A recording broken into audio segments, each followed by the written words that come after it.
Well, Sam, our president would like us to think he's going to bring all the troops home, that we're going to live in a world of peace. How do you think that's going to play out? Well, first of all, from a biblical standpoint, we know that that's a big lie. That's not true. And when you hear peace is at hand, you better get ready for Judgment Day. Let's see, is that a Henry Kissinger line? Yeah, when you hear peace and security are at hand, you better go get in the storm shelter. Yeah. Because there's going to be, we know it's not a flood this next time. What do you think is brewing?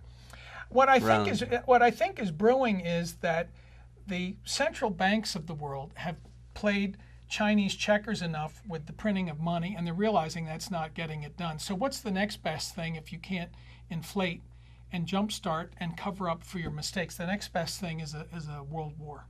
Now, wait, let's just stop for a minute. You're suggesting that all this printing of money is simply designed to cover up the screw-ups.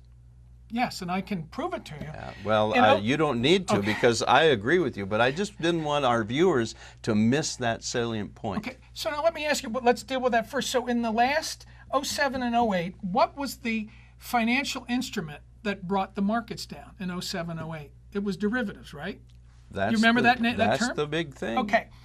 In 06, 07, 08, there were arguably 600 trillion dollars worth of what they call notional value of derivatives. That means buy and sell, sell and buy, but the total stack of chips, which of course is, that's 12 times the economy of the world, basically, in derivatives. And see, you've used that word a number of times, derivatives.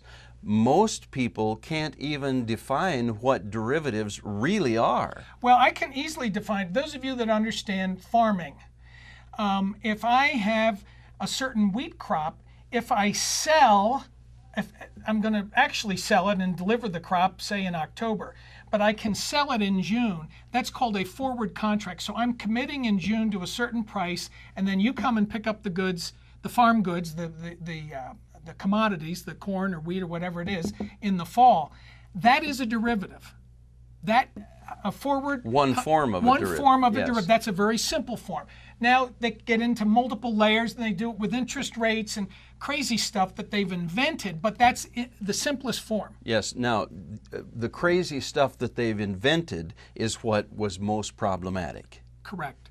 Like interest rate swaps. And the problem with all of this is, if you're selling a contract for a future thing, if you have the underlying asset to actually deliver and make good on it, that's fine. That's just a business deal.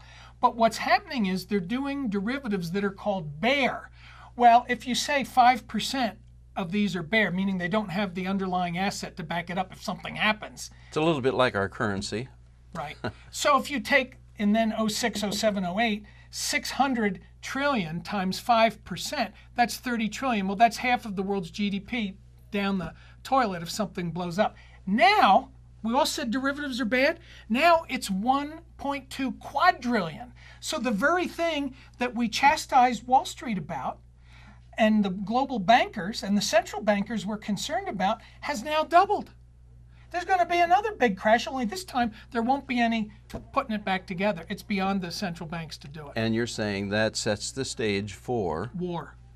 The war is the one thing, what pulled everybody out of the 30s was a global war. And I suspect what's going to happen here, because war is a huge distraction and it takes people's minds off finding the guilty parties for the theft. So if we have a good war, we don't see the thieving going on here. It's like good magic. Good magic is called sleight of hand. And that's what we're dealing with politically, geopolitically, and money-wise.